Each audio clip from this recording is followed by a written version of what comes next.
నేను ఇదే రాధాకృష్ణకి చెప్తా ఉండ, నువ్వు అన్న మాటలు రేపొద్దున మా ప్రభుత్వం వచ్చినాక నిన్ను తిప్పని స్టేషన్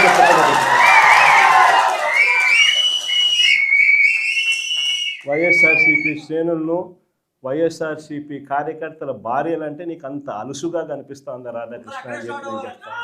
ఎవరికైనా వాళ్ళకైనా భార్యలు ఉంటారు, వారి భార్యలను ఉద్దేశించి మనలో ఎవరైనా కానీ మనమైనా కూడా అలా మాట్లాడితే వాళ్ళకి నచ్చుతుందా? ఎవరికి నచ్చదు. నచ్చినప్పుడు అలాంటి మాటలు మాట్లాడేదానికి కనీసం అలాంటి మాటలు మాట్లాడినప్పుడు తప్పు అని చెప్పి కనీసం ఈ నాయకులన్నా చెప్పాలి కదా. ఈ చంద్రబాబు నాయుడు చెప్పడు, ఈ లోకేష్ చెప్పడు, ఇలా దత్తపుత్రుడు చెప్పడు. ఎంత సిగ్గు లేకోకుండా ఆ రాధాకృష్ణ తప్పుడు మాట్లాడితే ఆ తప్పుడు మాటలకు సమర్థిస్తారు వీళ్ళంతా. ఈ స్థాయికి రాజకీయాలు దిగజారిపోతే రేపొద్దున ఈరోజు సోషల్ మీడియాలో ఎప్పుడెప్పుడో కమెంట్లు పెట్టినవి అన్నీ తీసుకొని వచ్చి పిల్లలందరినీ తీసుకొని వచ్చి స్టేషన్ల చుట్టూ తిప్పుతున్నారు, జైళ్ళల్లో పెడతా ఉన్నారు, కోట్ల చుట్టూ తిప్పుతూ ఉన్నారు, కొడుతున్నారు. ఇదే రేపొద్దున ఆంధ్రజ్యోతి రాధాకృష్ణ కూడా రేపొద్దున ఇదే జరుగుతుందని ఖచ్చితంగా చెప్తా ఉన్నాను.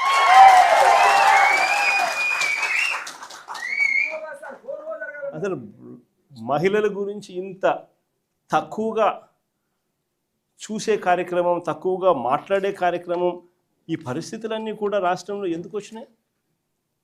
ఆశ్చర్యం కలిగించే విషయం. ఇంతకుముందు ఎప్పుడు జరగల.